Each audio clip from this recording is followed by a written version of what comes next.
दुख दर्द भाव के सब मिटे,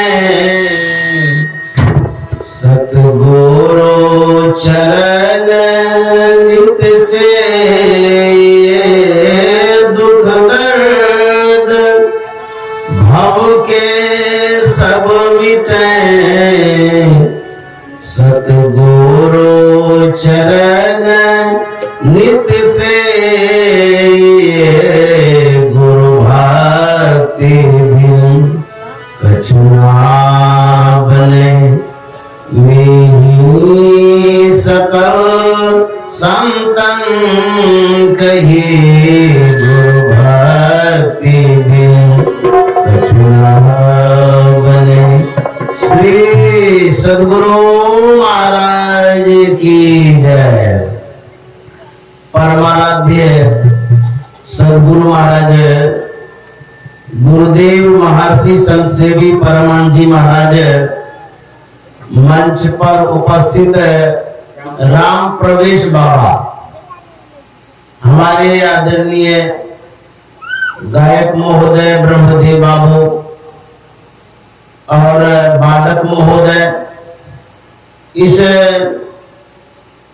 पथरिया गांव के प्रबुद्ध सत्संग प्रेमी महानुभावों, माता बहनों, यह जो आयोजन है हमारे स्वर्गीय दींगा साहा की पुण्यतिथि पर है।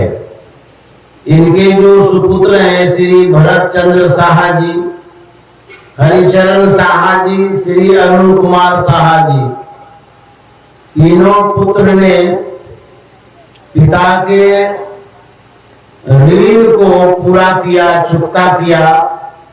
पिता के ऋण से उरीन होने के लिए सत्संग किया। इन तीनों पुत्रों को बहुत बहुत साधुवाद है।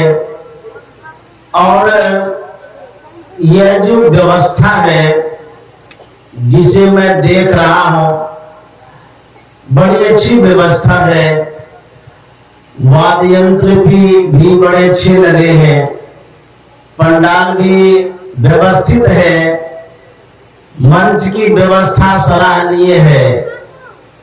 मैं जब आ रहा था तो मने मन सोच रहा था कि कहां ले जा रहे हैं लोग, जहां मैं कभी नहीं आया था। हम आ रहे थे, मने मन सोच रहे थे किधर ले जा रहे हैं, कहां ले जा रहे हैं। या तो था ही पता नहीं लगता है गांव भर का। तो आते आते जब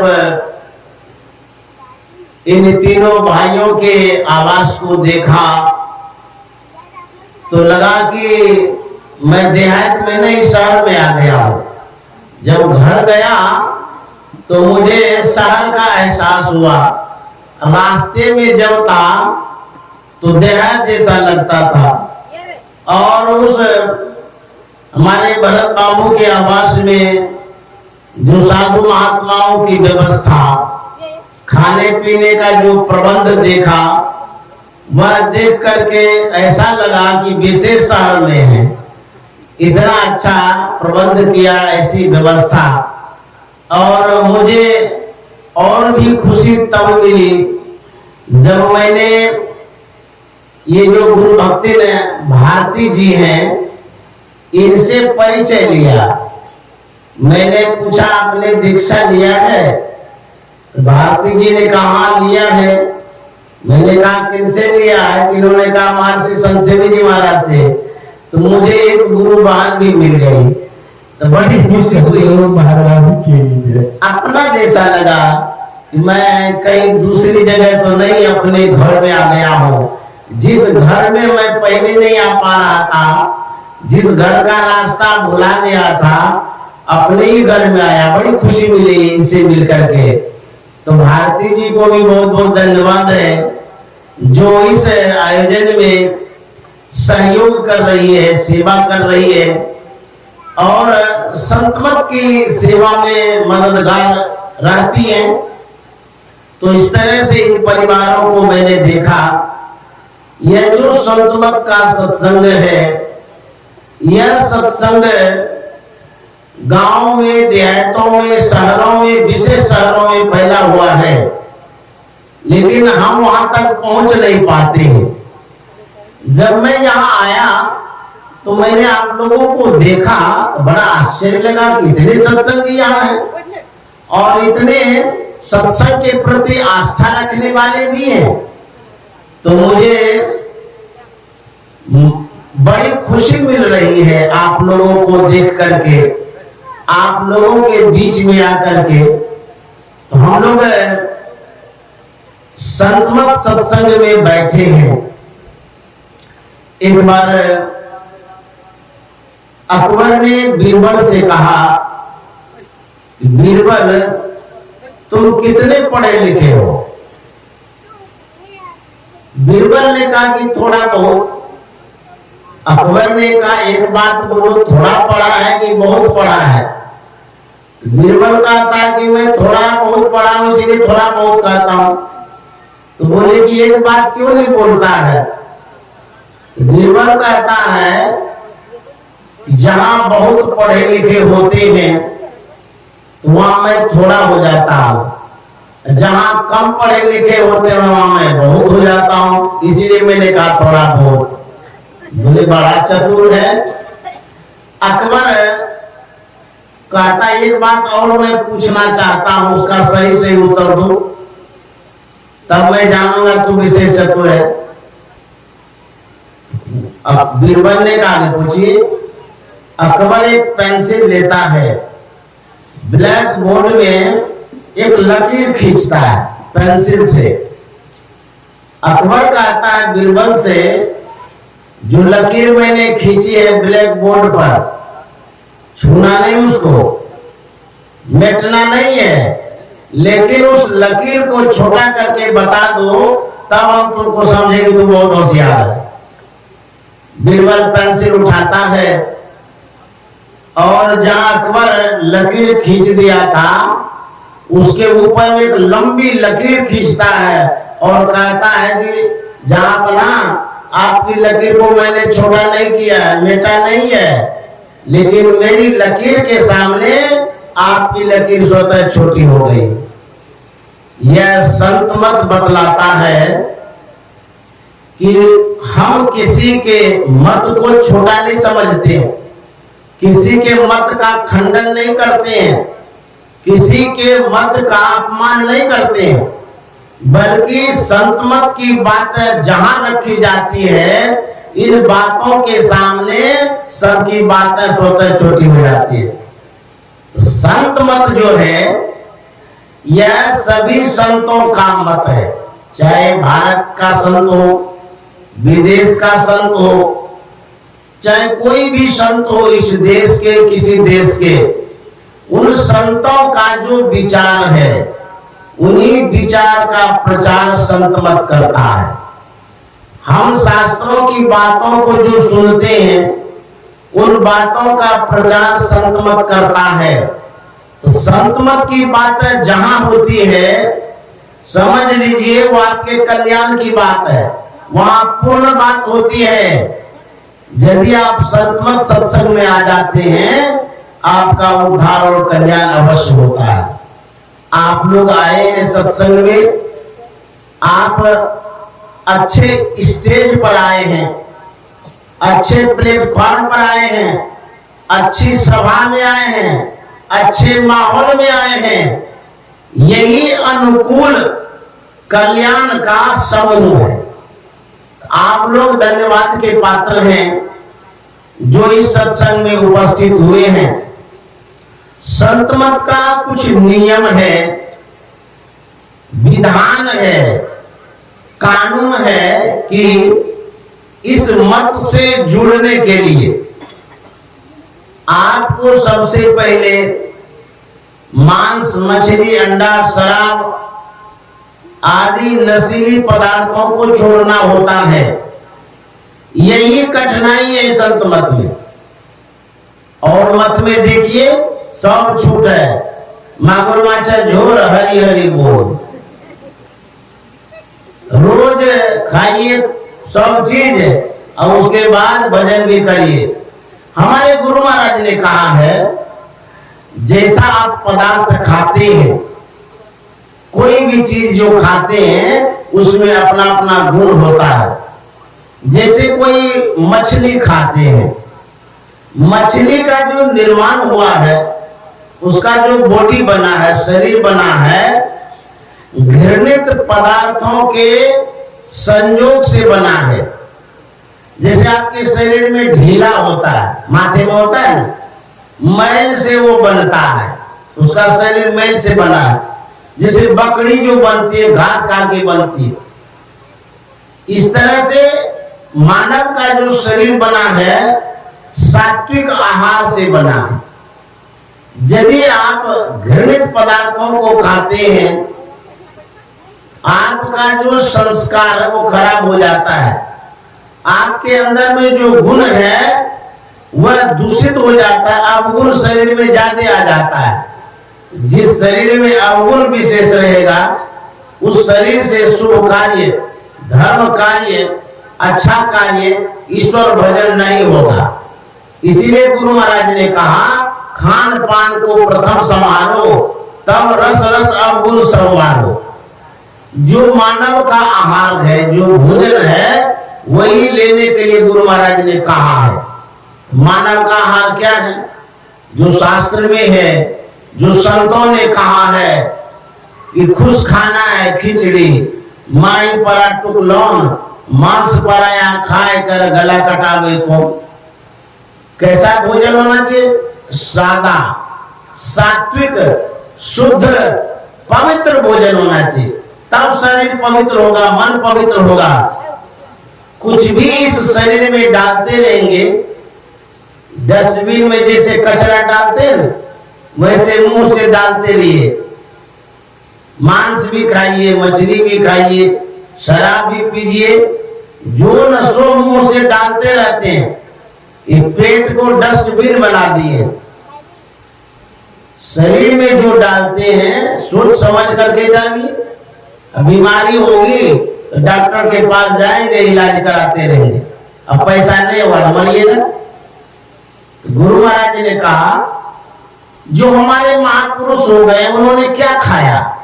भगवान श्री राम ने जो फल फूल खाया वह भी तो हम लोगों को सीखना चाहिए। भगवान श्री कृष्ण ने दूध दही माखन खाया। हमारे जो भगवान हो गए हैं उनका आहार है दूध दही मक्खन। और भगवान के मानने वाले हम लोग जो हैं मछली खाएंगे, अंडा खाएंगे, शराब पिएंगे। किसी भी धर्म ग्रंथों में यह भोजन नहीं लिखा हुआ है कि आप शराब खा पी सकते हैं, मांस खा सकते हैं। तो गुरु महाराज ने कहा कि जब तक आप शरीर को शुद्ध नहीं करेंगे तब तक आपसे भजन नहीं होगा। इसीलिए संत मत में खान पान पर रोक है। इसीलिए कौन सत्संगी बनते हैं, भले कौन बने कोई बात नहीं है। हीरे के दुकान पर सब कोई नहीं जाते हैं, जीरा के दुकान पर भीड़ लगी रहती है। तो संत मत से यदि जुड़ते हैं, यह सच्चा मत है, ये अच्छा मत है, आपका मत है, ये अपना मत है।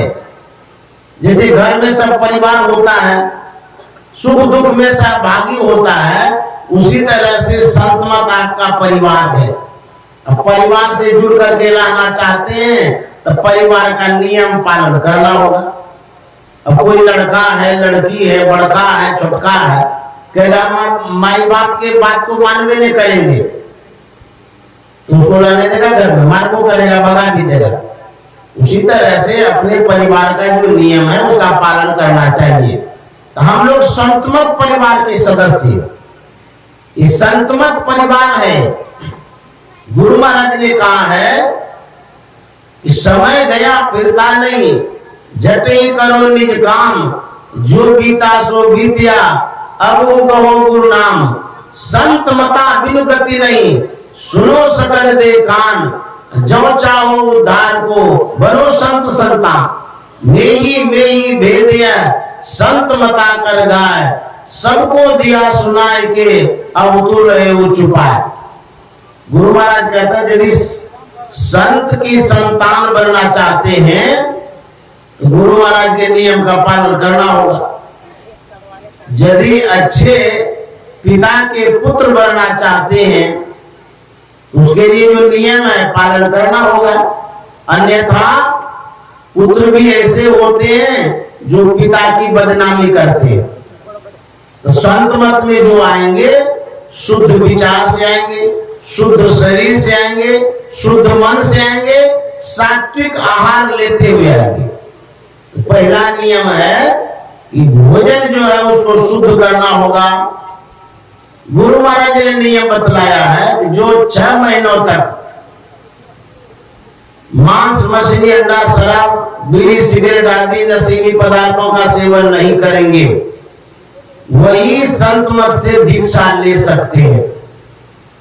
दीक्षा लेने का नियम है कि जैसे आप जब तक दीक्षा नहीं लेते हैं तब तक आप उपवास में रहेंगे, भूखे रहेंगे, भोजन नहीं करेंगे। काम का बात बतला है, उसके बाद आगे बढ़ेंगे।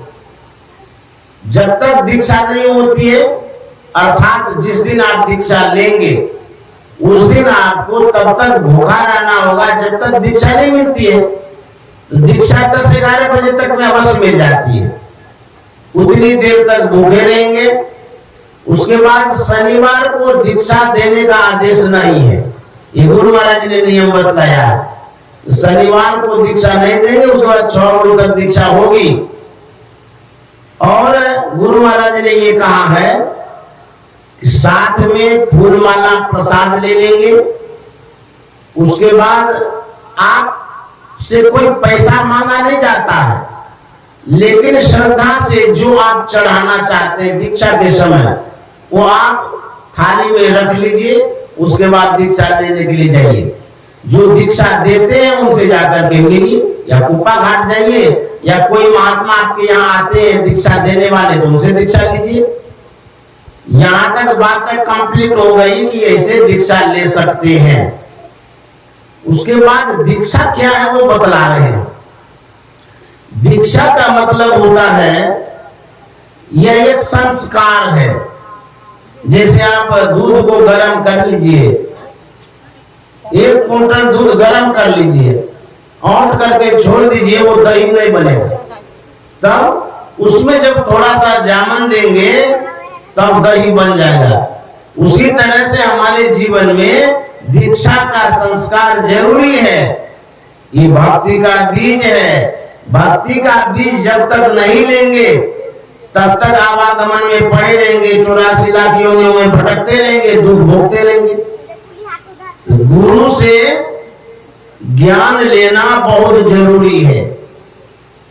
कैसे गुरु से? अंधरा गुरु बहरा चेला, दोनों नरक में ठेलम ठेला, ऐसे गुरु से नहीं। जिस गुरु को सूझता ही नहीं हो और जो शिष्य सुन ही नहीं पाता हो, ऐसे गुरु और शिष्य का कैसे कल्याण होगा?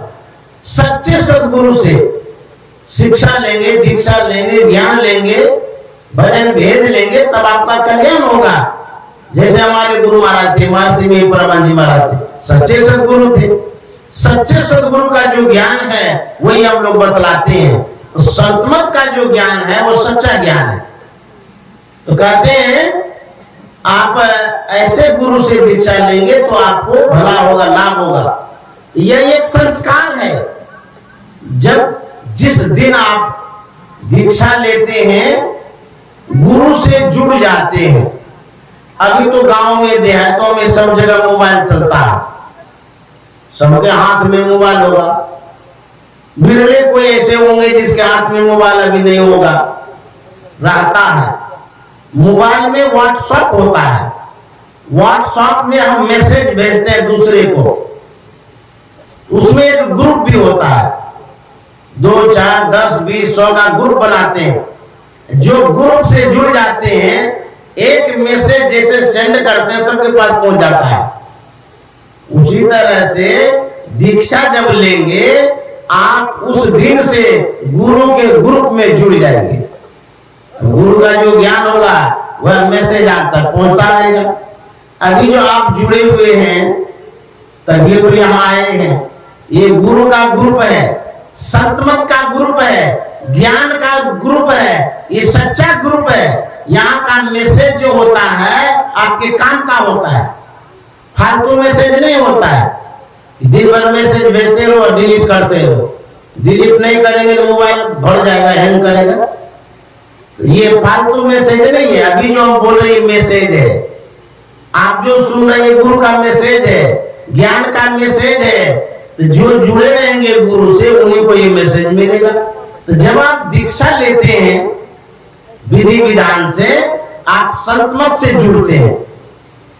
जैसे भारती देवी जी जुड़ी हुई हैं, गुरुदेव महर्षि संत सेवी परमानंद महाराज से दीक्षा ली है इन्होंने। जो गुरु का ज्ञान इनके अंदर में है उसी के अनुरूप इन्होंने सत्संग कराया है। यही ये मैसेज दे रहे हैं कि हम जिनसे जुड़े हैं उनका क्या कहना है। ये भले नहीं बोलती हैं, लेकिन हम लोगों के द्वारा वही बात बोलवाती है जो भारती जी ने स्वीकार किया है, समझी है, सीखी है। तो इनका मैसेज यही है कि संत मत से जुड़िए, दीक्षा लीजिए, ज्ञान लीजिए, तब आपका कल्याण होगा।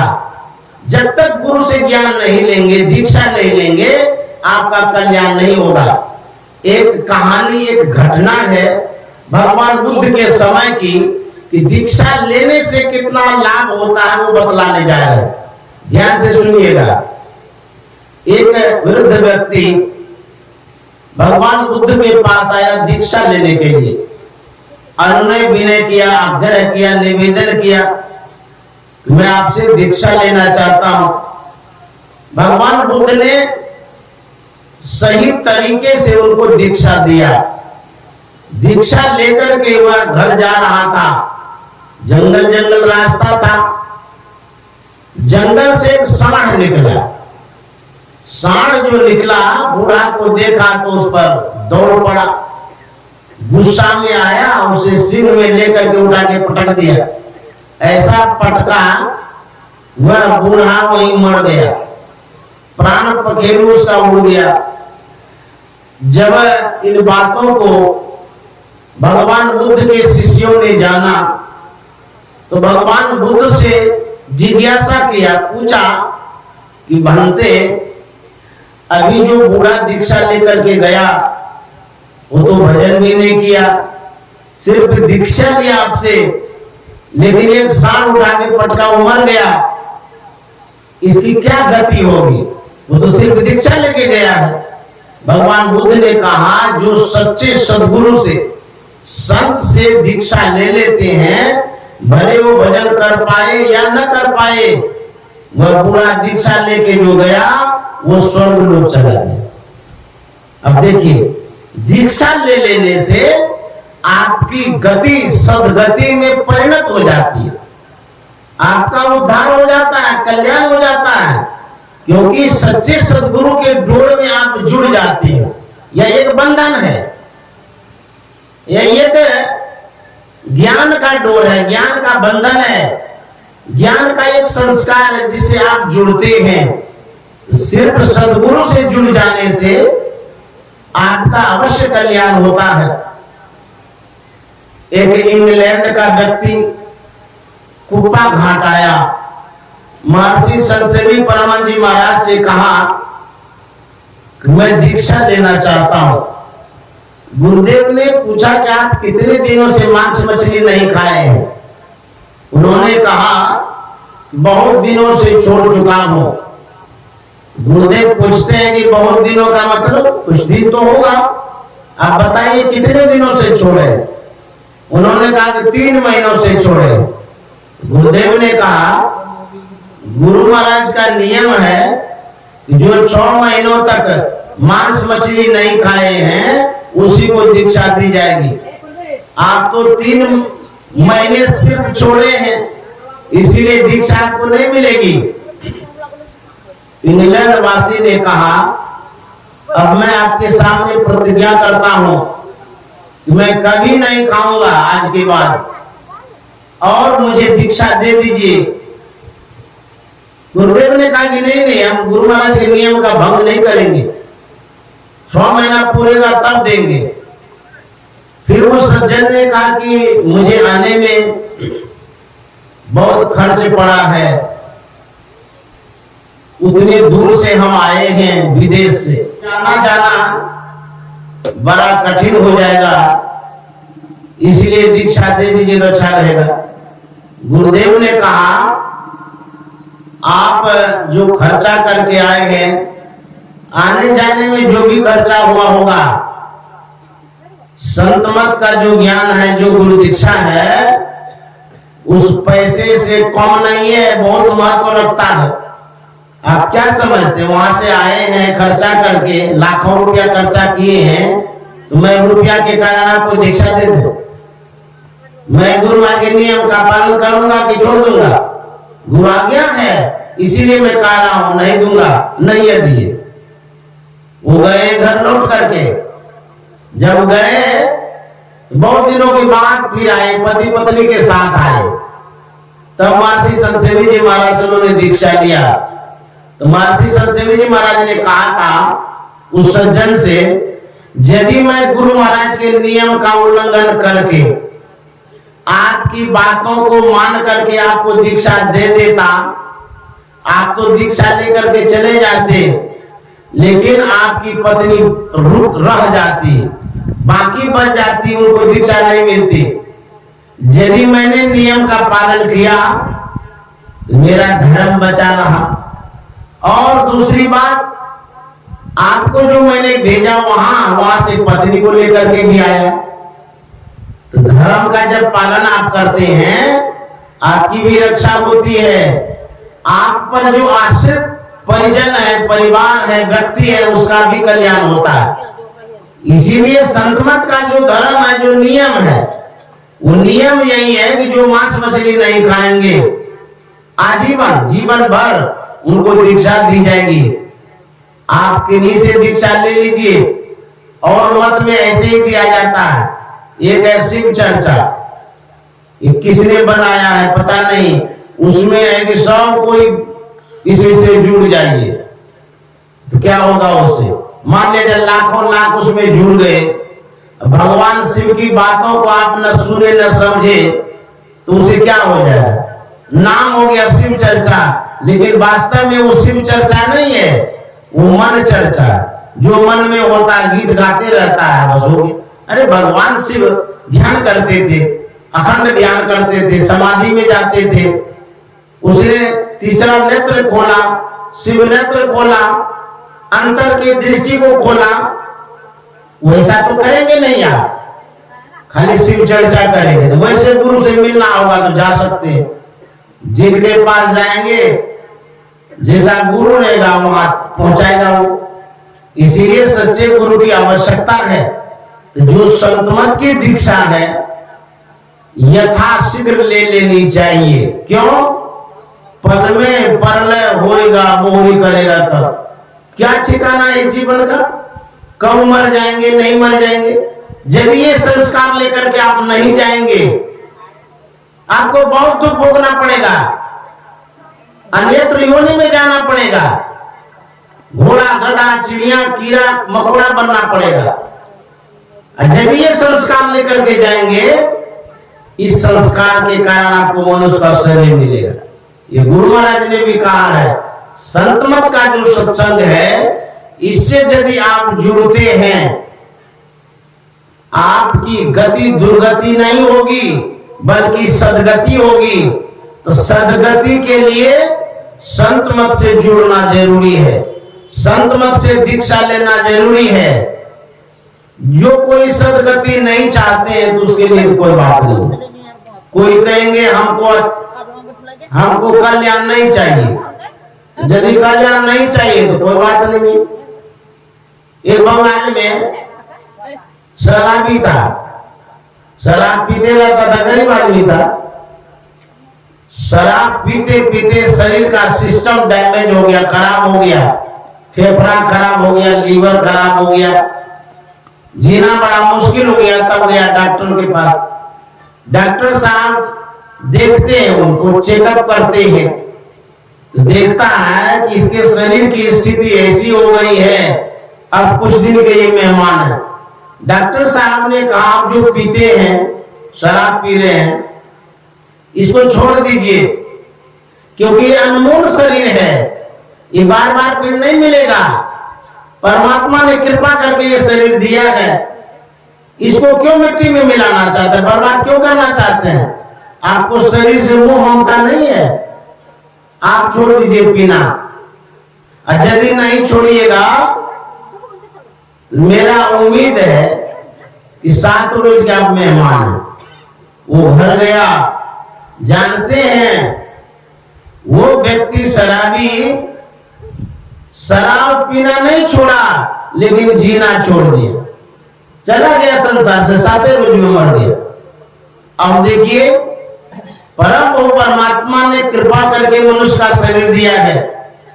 यदि आप इस शरीर में अखाद्य पदार्थों को डालते रहेंगे, यह शरीर नरक में बन जाएगा और आपकी बुद्धि शुद्ध नहीं होगी, पवित्र नहीं होगी, बुद्धि विकसित नहीं होगी। इसलिए गुरु महाराज ने कहा खान पान को प्रथम संभालो, तब रस रस अवगुण सब मारो।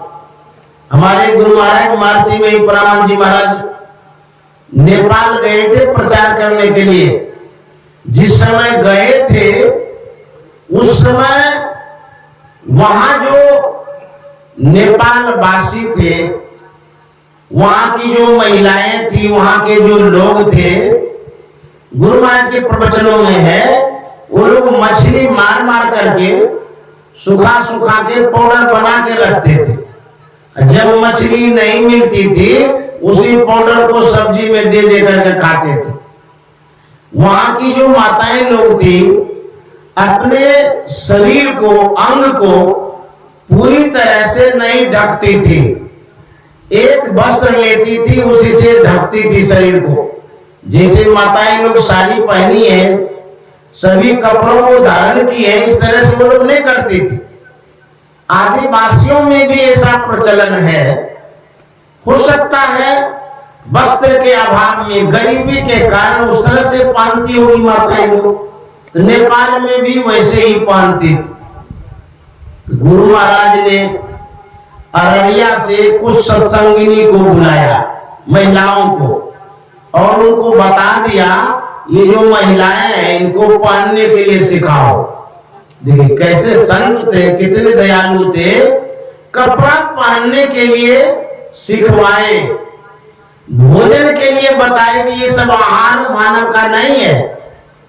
जो लोग मछली सब अखाद्य पदार्थ को खाते थे, उसको खाने से मना किया।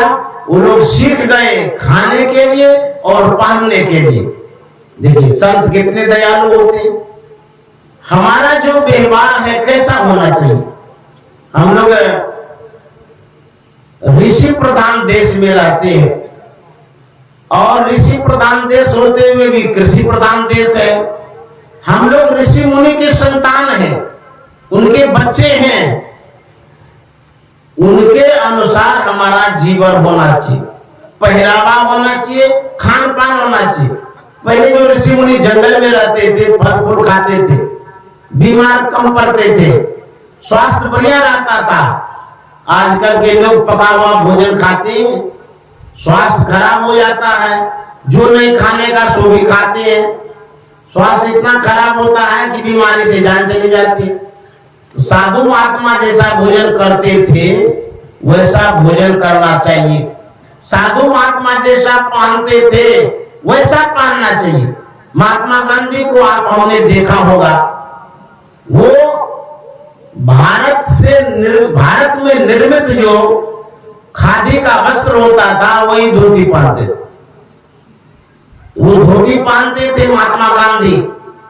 हम लोग विदेशी वस्त्रों को धारण करते हैं। एक तरुण सागर जी महाराज हुए, उन्होंने कहा है जो पुराने जमाने के लोग थे अभाव के कारण अपने शरीर को ढक नहीं पाते थे। अभाव किस बात का? आर्थिक स्थिति अच्छी नहीं थी, गरीबी थी, पैसा उतना नहीं था, इसीलिए कम वस्त्र से शरीर को ढकते थे। तरुण सागर जी महाराज कहते हैं, पुराने जमाने के लोग अभाव के कारण शरीर को नहीं ढक पाते थे, लेकिन अभी के जमाने के लोग स्वभाव के कारण तन नहीं ढक पाते, स्वभाव बना लिए अंग प्रदर्शन का। यह जो विकृतियां हो रही है, हमारी संस्कृति जो बदलती जा रही है, इस संस्कृति का सुधार संत महात्मा करते हैं। वही सिखाते हैं कि पहरावा ठीक होना चाहिए, भोजन पानी ठीक होना चाहिए। हम लोग आदिवासी क्षेत्र में हैं, ये आदिवासियों का क्षेत्र है। वैसे तो पूरा भारत आदिवासियों का क्षेत्र है। क्यों? आदिवासी का मतलब होता है जो शुरू का मानव हो। शुरू का जो मानव है उसी का अधिकार है भारत पर। तो जो आदिवासी कहलाते हैं वो आदि मानव के वंशज हैं और उन्हीं का अधिकार है, और वो इस धरा धाम पर हैं। तो जो आदि मानव है उनका देखिए भोजन अच्छा होता है, फल फूल खाते हैं। लेकिन आजकल के आधुनिक मानव हो गए, आधुनिक मानव क्या करने लगे? आधुनिकता में परिणत होने लगे। हम पाश्चात्य देशों का अंधानुकरण करते हैं। पाश्चात्य देश मतलब विदेशियों का। वहां के कल्चर को, संस्कार को, संस्कृति को टीवी पर देखते हैं, और टीवी पर देख देख करके वैसे करते हैं, वैसे पहनते हैं, वैसे खाते हैं। तो वहां के देशों के अंदर में अशांति है, टेंशन है, दुख है, कला है, कष्ट है। भारत में भी है, लेकिन भारत की अपेक्षा विदेशों में अधिक संकट है, समस्या है, कला है। जो भारत में दाम्पत्य जीवन का नियम कानून है, उसके तहत माताएं लोग, पुरुष वर्ग रहा करते हैं। लेकिन विदेश में विवाह की जो प्रथा है बड़ा विचित्र है। उधर नहीं जाऊंगा क्योंकि उधर जाने से मिलेगा ही क्या, हम अपने बात को कहेंगे आगे। तो वहां की जो विचित्र प्रथा है, उसका आदत, उसकी आदत, संस्कार, स्वभाव भारत में फैलते जा रहा है। शहर में जब देखिएगा तो पता चलेगा। तो मेरा कहना यही है कि संत मत से जुड़िए, संत मत का जो ज्ञान है उससे मतलब रखिए, और संत मत का प्रचार प्रसार करिए। आपका मत है, अपना मत है। ये जो मत है आपके हित का है, इसीलिए इसमें जो दीक्षा लेते हैं किसी को बरगलाया नहीं जाता। बहुत मत और संप्रदाय हैं आपके गांव में, घरों में, शहरों में, देहातों में, जंगलों में, प्रलोभन दे करके अपने मत में मिलाना चाहते हैं, बहुत संख्यक बनना चाहते हैं। उसी के मत के अनुसार आप चलते हैं। क्या ज्ञान दे रहा है, नहीं दे रहा है, इसका तो कोई ठीक पता नहीं। खाली आपको जोड़ना चाहता है, आप उससे जुड़ेंगे, भटकते रहेंगे, न सही से भजन करेंगे, न सत्संग करेंगे, न ज्ञान होगा। इसलिए संत मत से जुड़ना बहुत जरूरी है। जो दीक्षा नहीं लिए वो दीक्षा ले लीजिए, और जो खान पान गड़बड़ करते हैं वो सुधारिए। जो माताएं लोग समझती हैं संत मत को, उसको चाहिए कि संत मत का प्रचार प्रसार करा। हम लोग किसी से ठगते नहीं है, आपसे हमें कुछ नहीं चाहिए। जो आप श्रद्धा से चढ़ाते हैं वही काफी है। आपको हम इसलिए जोड़ना चाहते हैं कि आपको स्वयं लाभ मिले, ज्ञान हो, आपको संत मत को आप समझें, ताकि जीवन का उद्धार और कल्याण होगा। हमारे गुरु महाराज जी जीवन भर यही किया। गोड्डा आते थे, आदिवासी के बीच में आते थे गुरु महाराज, और वहां प्रचार प्रसार करते थे। संत मत का ये नियम है कि जो कोई भी मानव है, मानव मात्र का कल्याण करना है। जितने मनुष्य तनधारी हैं, प्रभु भक्ति कर सकते सभी, अंतर व बाहर भक्ति कर घटपट हटाना चाहिए। जितने मानव हैं सब कोई भक्ति कर सकते हैं। हिंदू, मुस्लिम, सिख, ईसाई, जैन, बौद्ध सब भाई भाई। हम लोग किसी से घृणा नहीं करते, सबको अपनाते हैं। कोई भी हो संत मत से जुड़ सकते हैं और संत मत से जोड़ सकते हैं। यह गुरु महाराज का उद्घोष है और आदेश भी है। सभी को इस संत मत के ज्ञान में आना चाहिए। जब गुरु महाराज प्रचार प्रसार कर रहे थे उस समय गुरु महाराज को बड़ी कठिनाई हो रही थी। क्या? गुरु महाराज कहते थे सबको भजो ओम ओम प्रभु नाम यही, भजो ओम ओम में ही नाम यही। कुछ वर्ग के लोग आए, उन्होंने यह कहने से रोका। कहा कि ये आप क्या करते हैं, आप सभी वर्ग को कहते हैं ओम ओम कहने के लिए। गुरु महाराज ने कहा क्यों, सभी वर्ग ओम नहीं कह सकते हैं? उसने कहा कि नहीं, सब कोई नहीं कह सकते। बोले कि शास्त्रों में लिखा हुआ है स्त्री और शूद्र ओम नहीं कह सकते, वो अधिकारी नहीं है। अब देखिए गुरु महाराज के सामने ये कठिनाई आई। लोग कह रहे थे उस समय कि ओम स्त्री और शूद्र नहीं कह सकते, वो अधिकारी नहीं है। कहते थे शास्त्रों में लिखा हुआ है। तो गुरु महाराज ने कहा आप जो कहते हैं सब कहने का अधिकारी नहीं है, ये बात मैं मानता हूं कि वो कहने का अधिकारी नहीं है जो गूंगा है, लेकिन जो बोल सकता है सब वो कह सकता है। ऐसे गुरु महाराज ने जवाब दिया। तो हम आप यदि सही ज्ञान को नहीं प्राप्त करेंगे तो आप तो भटकते रहेंगे,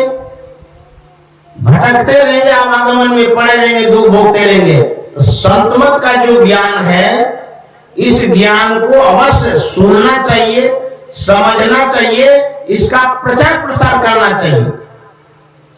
इसीलिए आज जो हमारे श्रीमान भरत चंद्र साहा जी ने आयोजन किया है, बड़ा अच्छा किया है। और इस आयोजन के द्वारा जो संदेश है, जो उपदेश है, जो शिक्षा है, वह सबके कल्याण का है, जो हमारे गुरु महाराज ने जीवन पर्यंत दिया है और किया है। तो हम लोग संत मत के अनुयायी हैं। गुरु महाराज ने कहा सत्संग नित और ध्यान नित रहिए करत संलग्न हो, बेविचार चोरी नशा हिंसा झूठ तजना चाहिए। गुरु महाराज कहते हैं रोज सत्संग करिए। रोज जब सत्संग करेंगे तो कहते हैं नित्य प्रति सत्संग कर ले प्यारा, तेरा कार सरे सारा। आपका काम बनेगा। क्या काम? आपकी जो कामना है, आपकी जो इच्छा है, आप जो कुछ चाहते हैं वह काम बनेगा। सत्संग करने से, सद्गुरु की कृपा से बनेगा। लोग प्रायः आर्थिक दृष्टि से सोचा करते हैं। तो गुरु महाराज ने कहा यदि आप सत्संग करेंगे आपकी आर्थिक स्थिति भी सुधरेगी, अर्थात आपको धन की उपलब्धि होगी, धन भी प्राप्त होगा। गोस्वामी जी ने लिखा है मत की रति गति भूति बलाई, जब जय जतन जहां जय पाई, सो जानव सत्संग प्रभावो, लोको वेदना आन पाओ। क्या क्या मिलता है सत्संग से? गोस्वामी जी कह रहे हैं आपके पास अच्छी बुद्धि होगी। कोई कहेंगे हमारे पास तो बुद्धि आई है। क्या बुद्धि है आपके पास?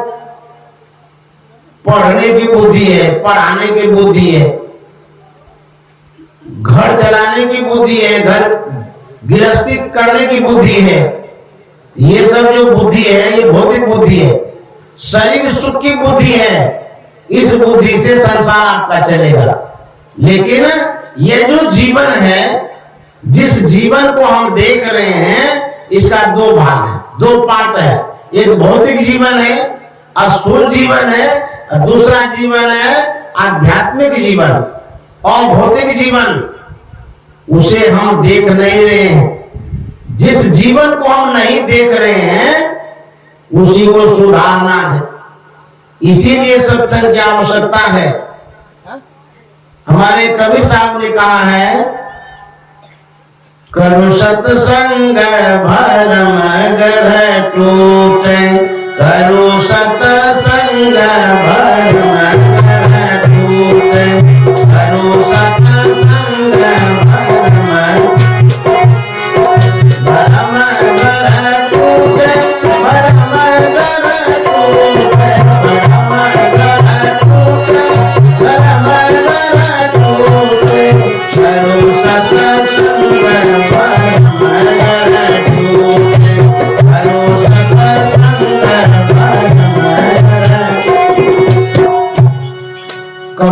कहते हैं सत्संग करिएगा तो भ्रम घर टूटेगा। भ्रम घर क्या है? भ्रम कहते हैं अज्ञानता को। आंख बंद करते हैं अंधकार मालूम पड़ता है, ये अज्ञानता है। जब तक अंधकार में रहेंगे तब तक क्या होगा? दुख भोगना पड़ेगा। राधा स्वामी साहब ने कहा है इस नगरी में तिमिर समाना, भूल भरम हर बार, खोज करो अंतर उजियारी, छोड़ चलो नो द्वार। इस नगरी में तो शरीर रूपी नगर में अंधकार ही अंधकार है। जब तक अंधकार में रहेंगे, अज्ञानता में रहेंगे, अज्ञानता के कारण ही तो लड़ाई होती है, बुद्धिहीनता के कारण ही तो मारपीट होती है, नासमझी के कारण ही हम अपने जीवन को सुधार नहीं पाते। जीवन बर्बाद क्यों होता है? बुद्धिहीनता के कारण। यदि आप अच्छी बुद्धि चाहते हैं, अच्छा ज्ञान चाहते हैं, शुद्ध सात्विक, तो आपको सत्संग करना होगा। क्योंकि गोस्वामी जी ने कहा है बिनु सत्संग विवेक न होई, राम कृपा बिनु सुलभ न सोई। जब तक सत्संग नहीं करेंगे अच्छी बुद्धि नहीं होगी। अच्छी बुद्धि नहीं होगी तो जीवन नरक में हो जाएगा। इसीलिए सत्संग की आवश्यकता है। कबीर साहब कहते हैं बिनु सत्संग ये दुख पावे, बिनु सत्संग पकड़ी पकड़ी जमलू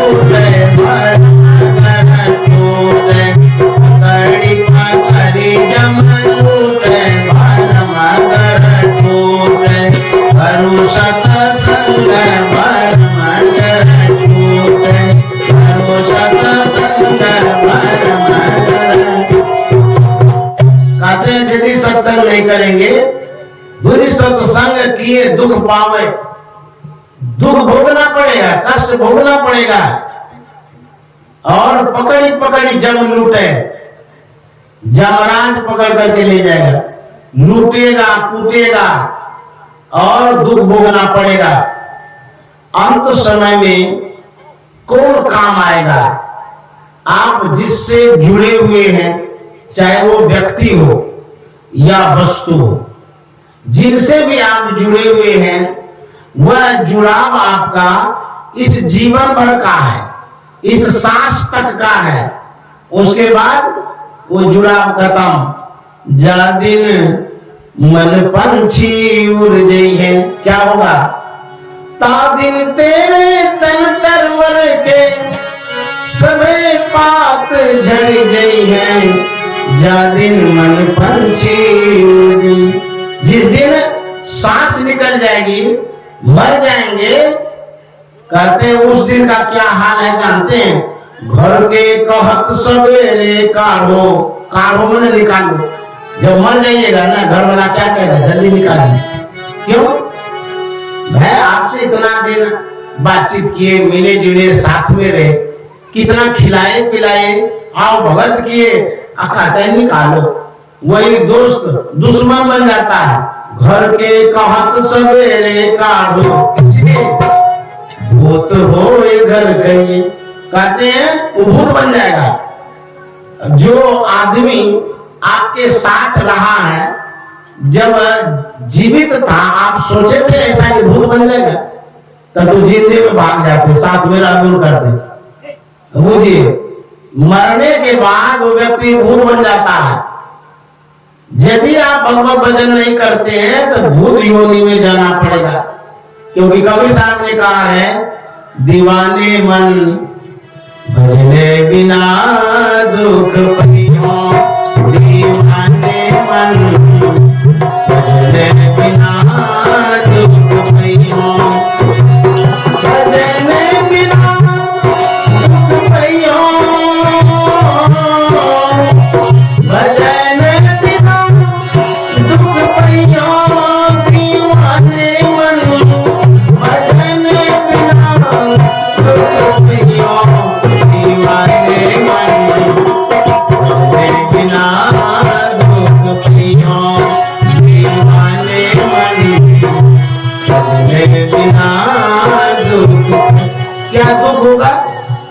कबीर साहब कहते हैं, ध्यान से सुनिए, पहला जन्म भूत का कई हो, सात जन्म पछतई हो। पहला जन्म भूत का कई हो, सात जन्म पछतई हो। कांटे पर पानी पई हो, कांटे पर पानी पई हो। प्यास नहीं मरी हो, दीवाने मन तेरे बिना दूध पियो, दीवाने मन तेरे बिना। कबीर साहब कहते हैं, जो कोई न सत्संग करता है, न भजन करता है, न कीर्तन करता है, न पुण्य करता है, न धर्म करता है, सबसे पहला जन्म भूत में होता है। भूत आप सुने होंगे, गांव में रहते हैं, किसी को भूत ने पकड़ा तो भूत योनि होती है। वह कैसी योनि है? दुखदाई। उसके पास गला ही नहीं होता है, प्यासे मर जाता है। जिसको भूत पकड़ता है पानी मांगता है। कहते पहला जन्म भूत का पहियो। तो भूत बनना चाहते हैं? ये नहीं, भूत क्यों बनेंगे भाई? जब भूत नहीं बनेंगे तो कबीर साहब तो कहता भजन नहीं करेगा, भूत बनना ही पड़ेगा। तो तब भजन करेंगे ना, भजन करना होगा। तो भजन जो करेंगे, ये भजन क्या है? खंजरी बजाते हैं, ये भजन है। झाल बजाते हैं, ये भजन है। हारमोनियम बजाते हैं, ये भजन है। मुंह से राम राम गाते हैं, ये भजन है। ये भजन बहुत और कुछ है। इसको समझने के लिए बहुत बार सत्संग करना पड़ेगा, तब समझ में आएगा भजन क्या है। संत महात्मा जो दीक्षा देते हैं, भजन करने के लिए देते हैं। ये जो गाते रहते हैं, ये भी भजन है। इतना ही भजन नहीं है कि ढोलक बजा लिए, हारमोनियम बजा लिए, मुंह से गा लिए, राम राम कर लिए, हो गया भजन। नहीं, भजन यदि असली करना चाहते हैं, आपको गुरु से दीक्षा लेकर के ध्यान करना होगा। असली भजन है ध्यान करना। जब तक ध्यान नहीं करेंगे तो भजन नहीं होगा। तो साधारण लोग कहेगा ये कौन भजन है, चुपचाप बैठे रहता है, इसमें तो न गाता है न बजाता है, कुछ बजता ही नहीं है, ये कौन सा भजन है? यही असली भजन है।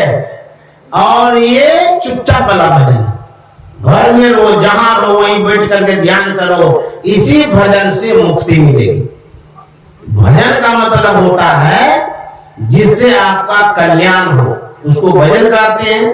तो कबीर साहब कहते जब भजन करिएगा भूत नहीं बनना पड़ेगा, और यदि भजन नहीं करिएगा तो भूत बनना पड़ेगा। इसीलिए कहते हैं पहला जन्म भूत का पहियो, सात जन्म पछतई हो। पहला जन्म भूत का पहियो, सात जन्म पछतई हो। दीवाने मन तेरे बिना दूध पियो, दीवाने मन तेरे बिना दूध पियो। जब गुरु महाराज का अंतिम समय था, इस संसार से विदा ले रहे थे, पांच भौतिक शरीर का परित्याग कर रहे थे। जब जा रहे थे, अंतिम श्वास में, अंतिम शब्दों में वो हमें संबोधित कर रहे थे, बता रहे थे, सिखा रहे थे। जब कोई मरता है, चाहे किसी की माँ हो या पिता हो, कोई परिवार, जब अंतिम में कुछ बोलना चाहता है या चाहती है, बड़ा गौर से सुनना चाहता है क्या कहता है। अंतिम बात जो होता है वो अच्छी बात होती है और काम की बात होती है।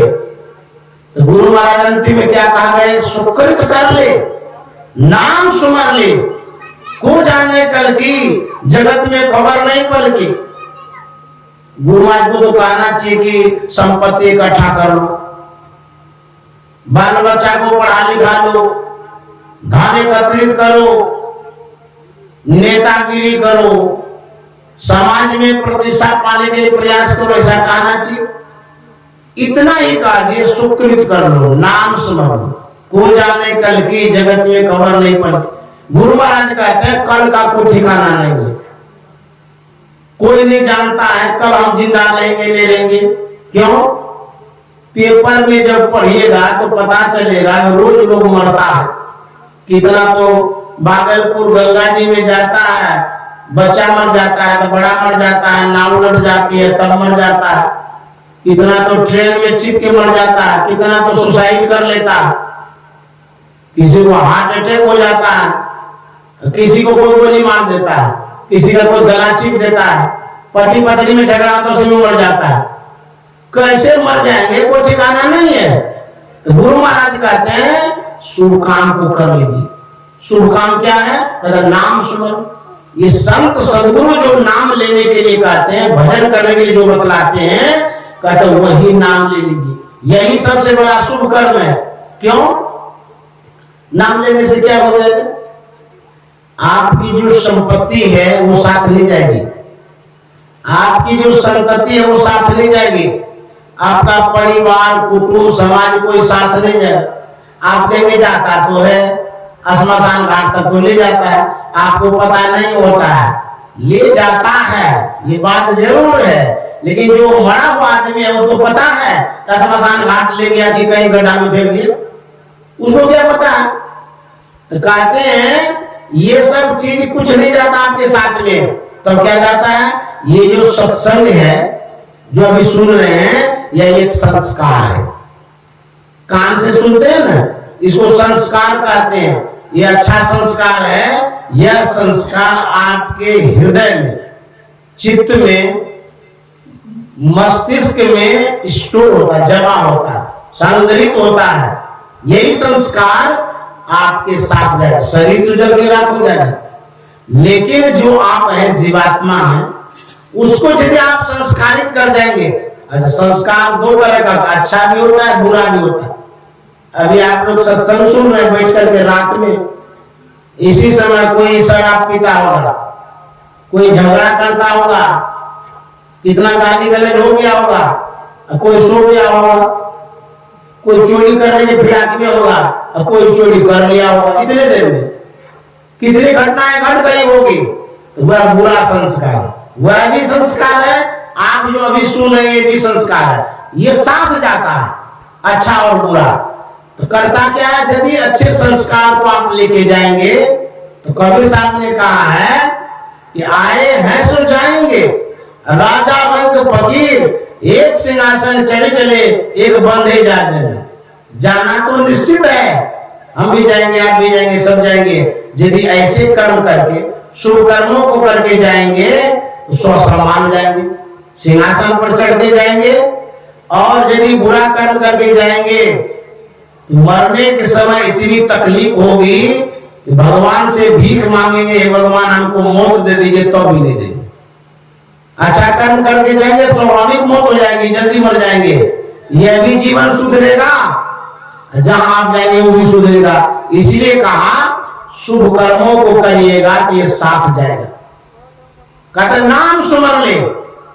कबीर साहब ने कहा है नाम हरि का जप ले बंदे, ये पीछे पछताएगा। नाम हरि का जप ले बंदे, ये पीछे पछताएगा।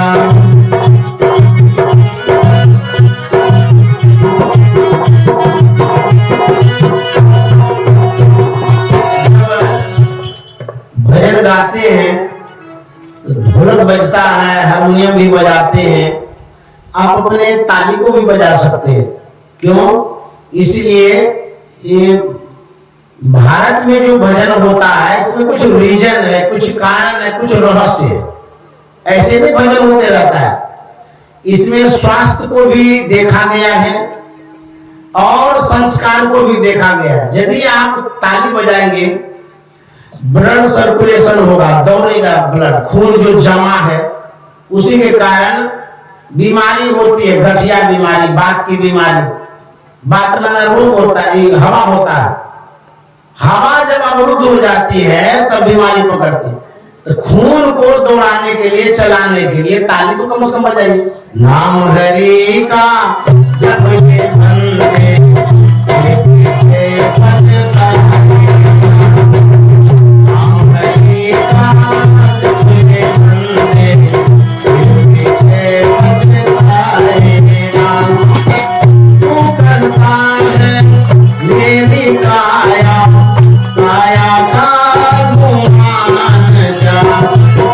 तू करता है मेरी काया, काया का गुमान जा। चांद सुंदर ये तन तेरा मिट्टी में मिल जाएगा। चांद सुंदर ये तन तेरा मिट्टी में मिल जाएगा।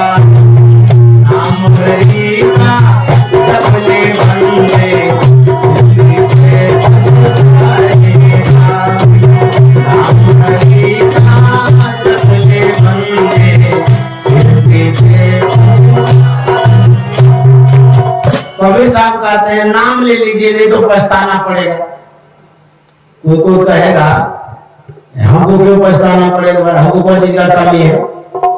अरे बढ़िया घर बना हुआ है, सब सुविधा है घर में, सब व्यंजन सामग्री भी है, स्वास्थ्य भी बढ़िया है, भरा पूरा परिवार है, फिर पछताने की क्या बात।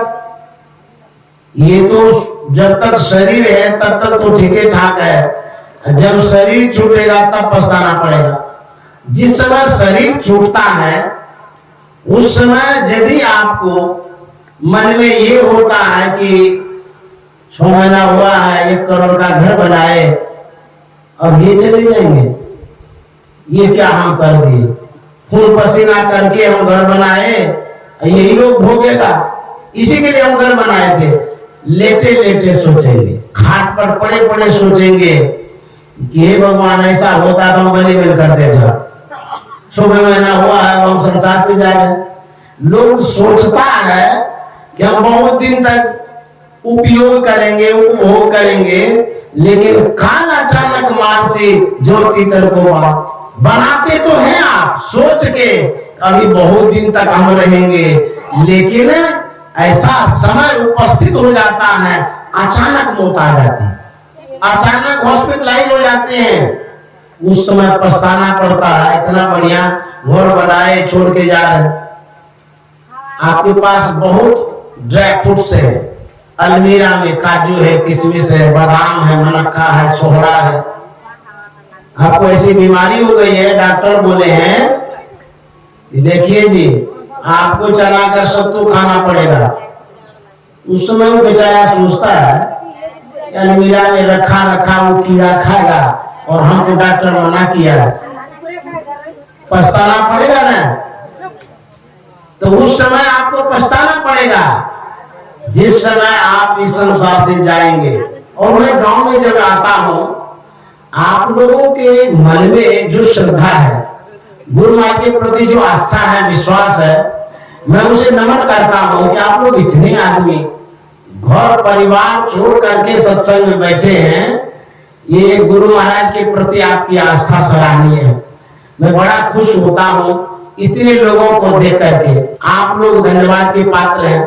कबीर साहब कहते हैं वहां से क्या तू लाया बंदे, और वहां से क्या तू लाया बंदे, यहाँ से क्या ले आएगा, वहां से क्या तू लाया बंदे, यहाँ से क्या ले आएगा। मुट्ठी बांधे आया जग में, हाथ पसारे जाएगा। मुट्ठी बांधे आया जग में, हाथ पसारे जाएगा। नाम हरि का जप ले बंदे, पीछे पछताएगा। नाम हरि का जप ले बंदे, पीछे पछताएगा। से क्या तू लाया बंदी? वहां मतलब कहाँ? दिल्ली से, कलकत्ता से, बम्बई से या भागलपुर से, साहेबगंज से, कहां से? कहते हैं जहां आप थे। कहां थे? माता के गर्भ में थे, उसके भी पहले कहीं और थे। वहां से जब आप बाहर आए, माता के पेट से जब बाहर आए, आपकी मुट्ठी बंधी हुई थी। तो माँ बाप सोचने लगे कुछ पैसा लेके आया होगा या हीरा होगा हाथ में, कुछ तो होगा तभी तो बंदी गई मुट्ठी। माँ जब खोलती है तो देखते कुछ नहीं है, मुट्ठी में कुछ भी नहीं मिला। तो माँ कहती है जब तुम्हारे मुट्ठी में कुछ है ही नहीं तो बांध के क्या रखा है? तो बच्चा तो उसको बोलता नहीं है। माँ सरसों का तेल लेती है, पिछाड़ती है, पिछाड़ते पिछाड़ते मुट्ठी को सीधा कर देती है। बेवकूफ कहेगा जब कुछ है ही नहीं है तो बांध के क्या रखता है? लेकिन उस मुट्ठी में कुछ रहती है, आपको नहीं दिखाई देता है। ये क्या रहता? मुट्ठी में तो कुछ भी नहीं रहता है। हम लोग जो माताएं लोग उसको तो पता ही है, बच्चे के हाथ में कुछ भी नहीं होता है।